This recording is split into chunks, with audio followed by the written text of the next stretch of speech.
All right, go ahead, man. It's all on you, man. What do you want to do now? You want to go to sports and just get it over with? Well, it's that time, ladies and gentlemen. The Neil Urban Look at Sports, brought to you by the Bald-Headed Black Man. Victor Allen's own unique perspective. Written, produced, directed by Victor Allen. Here he is, Victor! Yeah! Wait a minute. Black Man! I got to come up with another name. Sporty! You need something like Tricky Vic! There you go. Tricky Vic. There we go. See, you got to pick it. You know, in today's world, one does have to pick their own nicknames. That's right. You got to get on that. Hey, you guys, it's on and cracking. Let me get you going and dive in because I don't have to deal with the ladies today because they bring a different type of talk in sports. And remember, our talk and conversation, because we're not broadcast journalists, we're not sports journalistic people. We're just social media people talking about sports, and that's what New Sports is all about. And I can't help it because I had to follow this topic because, man, when New York Jets when they're getting plowed under, Sanchez is getting plowed under. And if you ever want to know what it's like, the man has already dealt with a Jets fan that's already said, let me usher in a death threat to the man, Mark. He can't hang out. And not only that, they did like a video collage of people just taking his statue, trashing it, his picture, tossing it. They have a collage now they're showing of people abandoning him. Oh, and it's a little much. But you know what? This extra. is well. You know what? No offense. This is what is typical of New Yorkers. A city where being an asshole is an art form.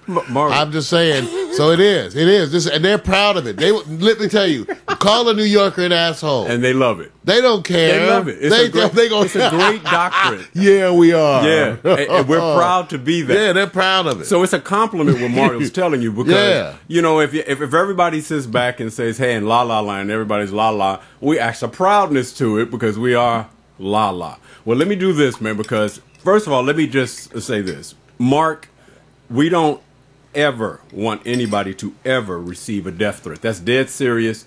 They went in, already looked at it, and it was received by Jets fans through a tweet. Now, the name of the Jets fans' tweet or handle is Brave Grand Crew.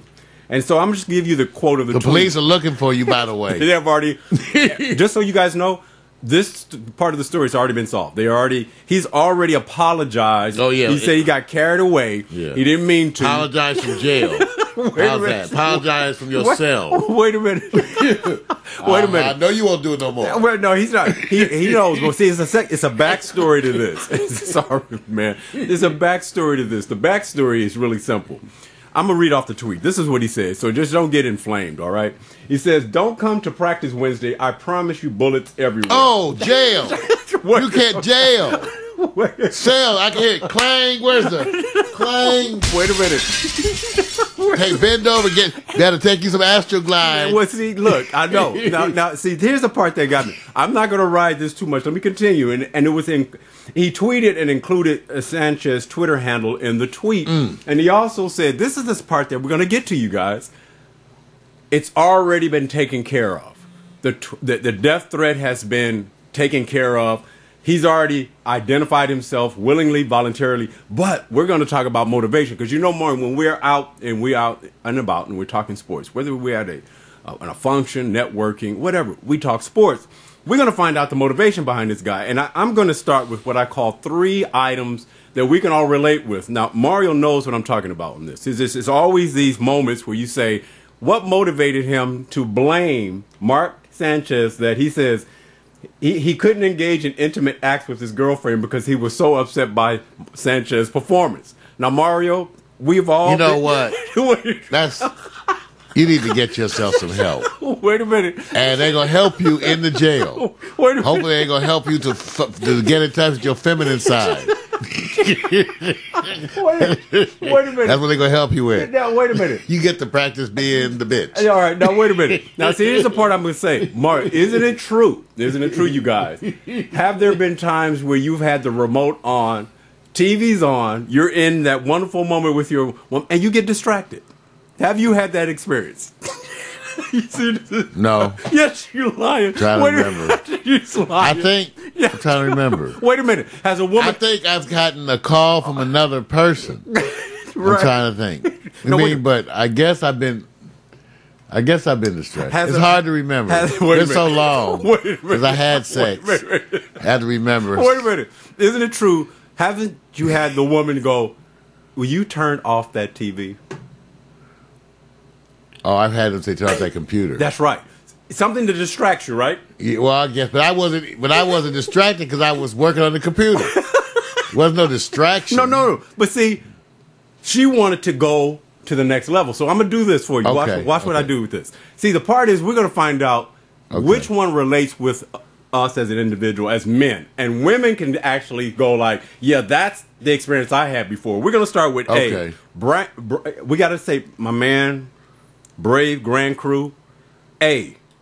Basically, passive aggressive. The woman is saying, when you insist we have sex or you'll leave me, I hate it.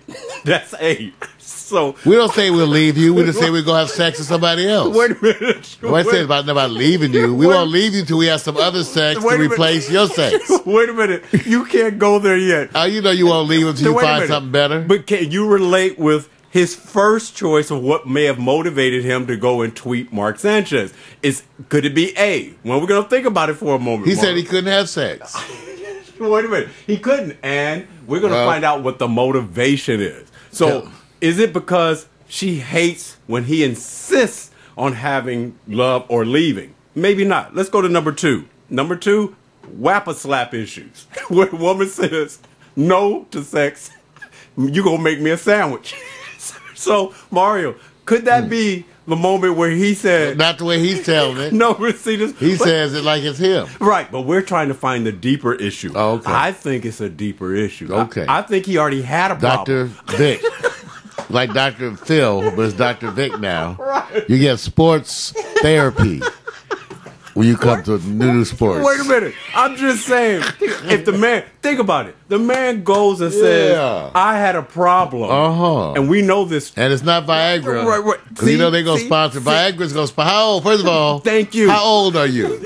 Because some of y'all with these erectile problems, if you 19, then I don't know what to tell you. Right, see, Mario's right. If you 55, I understand. See, now you get what I'm talking about. See, my whole point is, I think he already had these issues. So I'm going, maybe he just insists on Of course he sex. had these issues. He wouldn't get no sex any damn way. All right, but now let me just say this. Too much damn sports, probably. But we're going to find out which one is more likely the one that he is really tied to. But there is one that you have to be very careful of.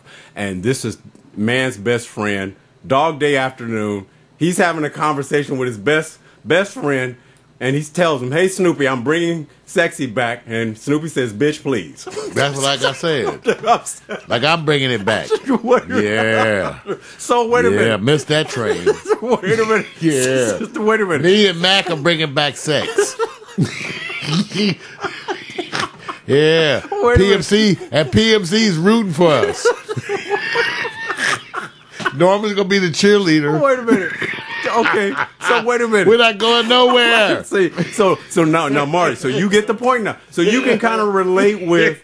There's some motivation here that led this man to go. I'm going to go blame Mark. When actually, which one relates with you closely? He wouldn't have no damn sex anyway. I tell you, anyone who's right that much time do all that, his old lady's looking at him going, really? Really? And you want me to bail you out with my hard-earned money because of your stupid sports obsession any damn way. Thank you. I can't get you to take me to an opera. All I ask is an opera. Once in 10 years, an opera. But you can't ever take me where I want to go. See what I'm saying? But you can always have time for football. And you got time to tweet Mark Sanchez. All day. But you can't take me to dinner. Preach. And it's Christmas time. Tell what you going her to get me this Christmas? Leave the him. Same old shit from last Christmas. Snoopy. I bet you watch the Super Bowl. I bet you watch sports on Christmas. Yada, yada, yada, yada. We all heard this shit. So here's my point. So now you understand. Let me say this. Me says he was for anybody I would say. Brave Grand Crew. When you actually go to the public and say that, and to your brethren, and say, you know what? I couldn't live up to expectation. I could not perform. What are you really telling everybody?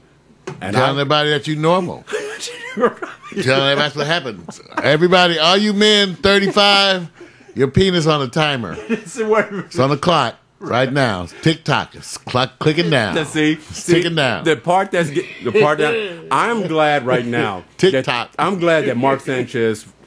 Ideally, this death threat, no one deserves it because you don't know if more is coming. I'm glad that we can talk about this because they've already been able to take care of it as it relates to that tweet. Still, there's an issue that there are many men out there who actually are losing their ability to perform because the New York Jet quarterback is not stepping up. I hope not. Or if I hope they all in New York.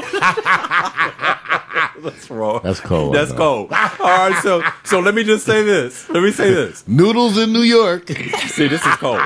This is cold. You know, Mario, you can take that, Stephen A. You got. So let me do this. It's very simple. We got to rate Brave Brand Crew. Let's rate him by sending out the blame on lack of performing sex. We already know it's a total letdown on the death threat. We know he just killed it. But was it wise for him? It's an AARP moment. It's an AARP Even moment. if you're young, it's a stupid, old, non-thinking It really moment. is. Take your ass to jail. Rikers Island is waiting for you. Right. Wonderful new prison. It's done. Prison on a boat. They used to have so many criminals locked up in New York, they have to use boats now. See, it's wrong. Take your ass over to Rikers. That's wrong. And so all I want to say is it is a terrible letdown in any sort when you have to resort to also attacking a quarterback, but blaming it on your woman. And so we're going to say that we dedicate option 3, Bitch Please by Snoopy.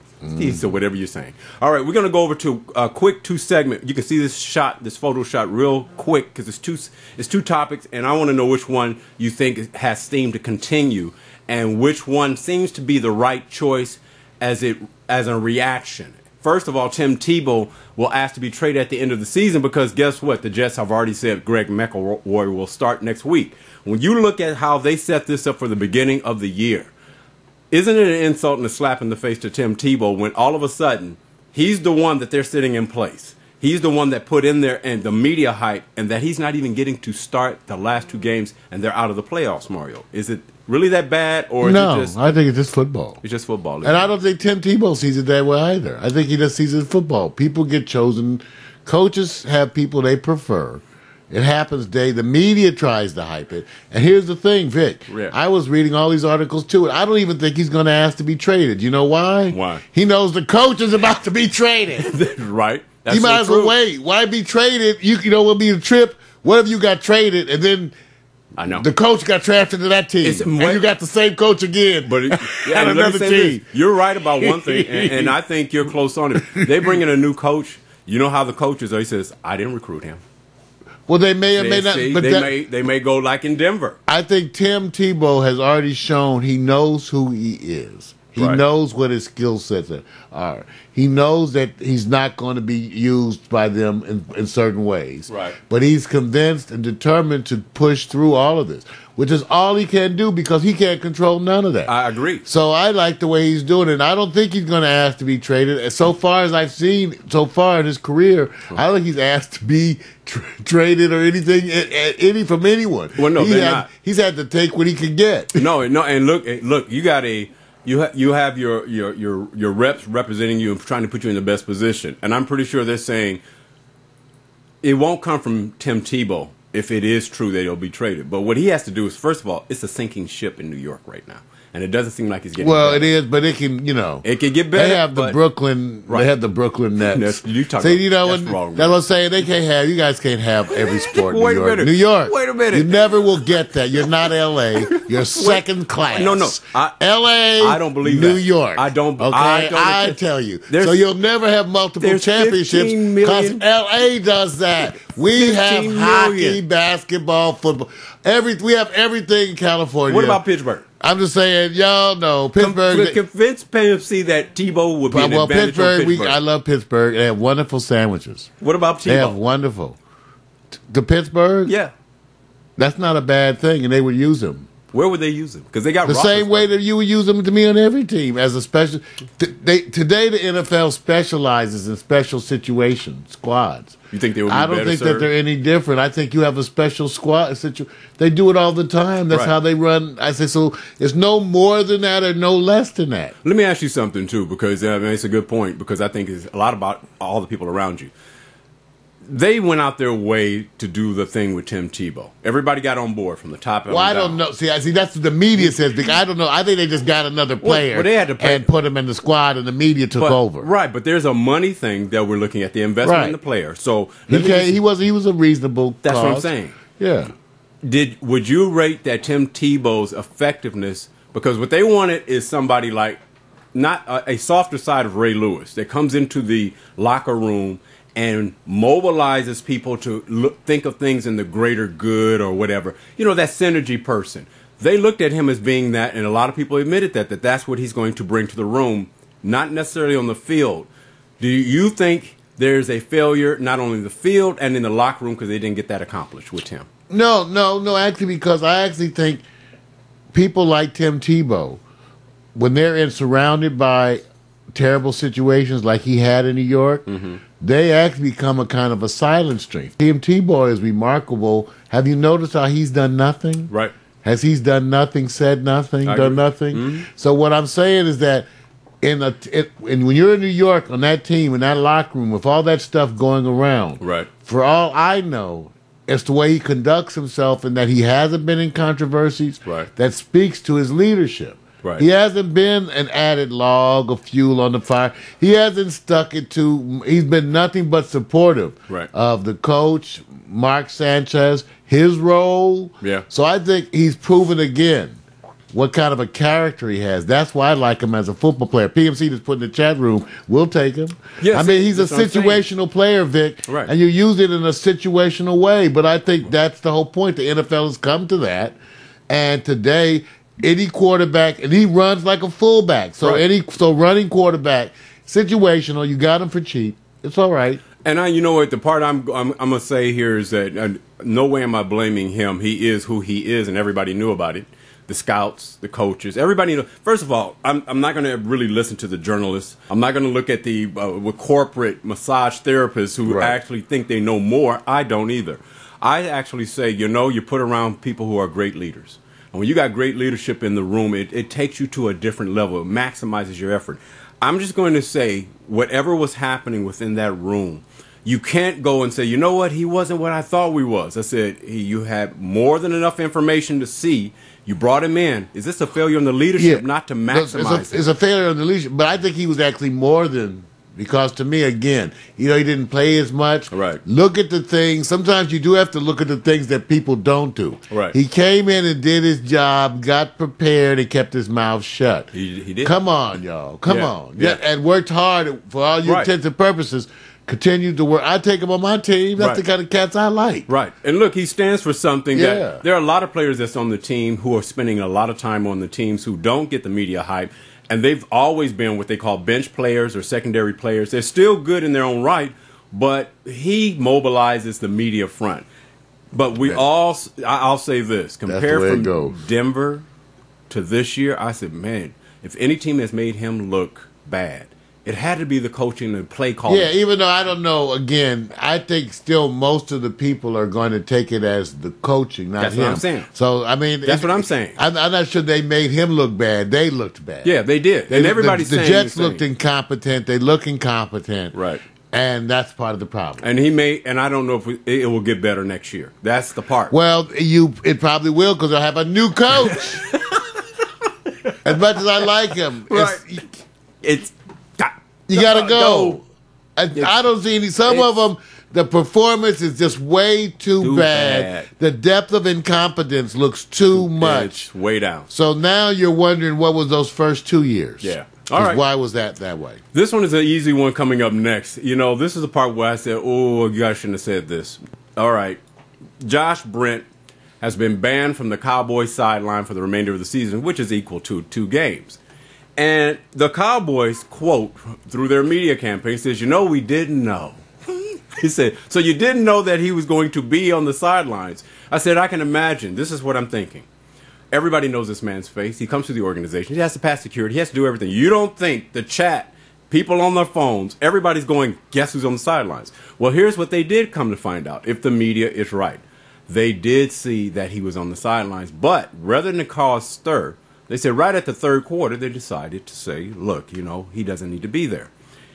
I'm not sure if that was the best decision, but are the Cowboys doing the right or best thing, or should they have just left it alone? Maury, what do you think? I think it's natural that no one I don't think people are. It says something for the Dallas organization to me again, that they were not so cold-blooded as to think ahead and ban him.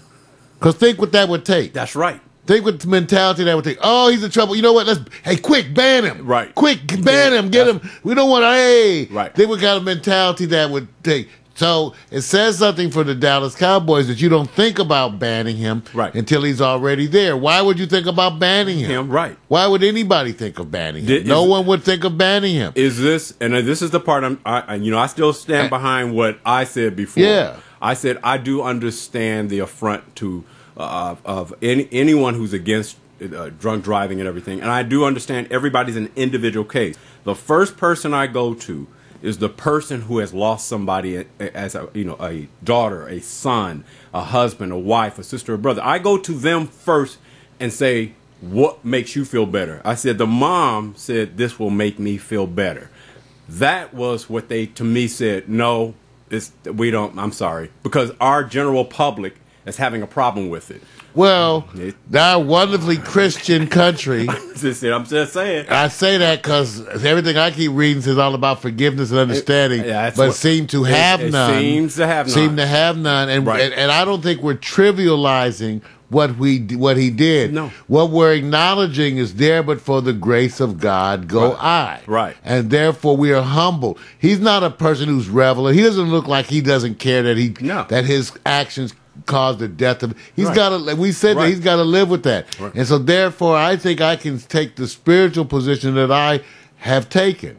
Same here, and to be supportive of him as a person who's made mistakes, and he out of stupidity, out of whatever reason, it doesn't make it's a mistake. Right. He still killed someone he loved. By no intention did he want to do that. No, he didn't. No. Okay, so therefore I go, Vic. I'm with you. Yeah, I'm at this point. I'm with you. I'm not trying to get a popularity contest. This is not me. I'm saying every individual, every mother and father starts there. Talk to them one-on-one. Just go in the room and say, what would make you feel better first? And then you have these considerations of, well, the friends, well, my company, well, my associates, well, the general media. I said, well, wonder if the popular group that's actually railing against you is so biased that you end up listening to them because they have issues. Let me tell you something else is going to be a problem. The story will have its own weight, and it will probably move forward slowly and down.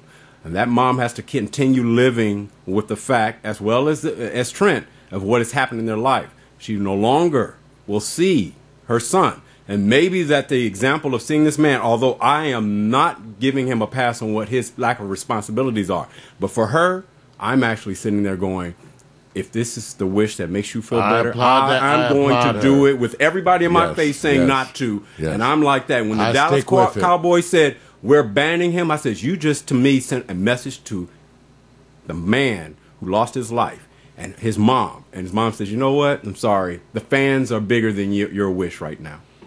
Yeah. Even though I can see, and I'm with you, it's just... remember, he removed himself once he realized there was a distraction. I know. That's the part where I'm saying. I say it's one of those things where I'm going, you're listening. Look, we say this, in the eye of the storm, that's when you step up. And to me, it's his mom going, this will be better for me. And he had to make that decision. I said, you know what? There's no win-win on this. We know that. It's just I keep thinking about when this story goes away, she still is left without a son. That's right. All right, you guys. I'm out of Noodle Sports on this one. I had to get out of here on this one. Thanks for joining. All right, that's Victor Allen's Neil Urban Look at Sports. Hot, poignant, the big black man. Noodle Sports.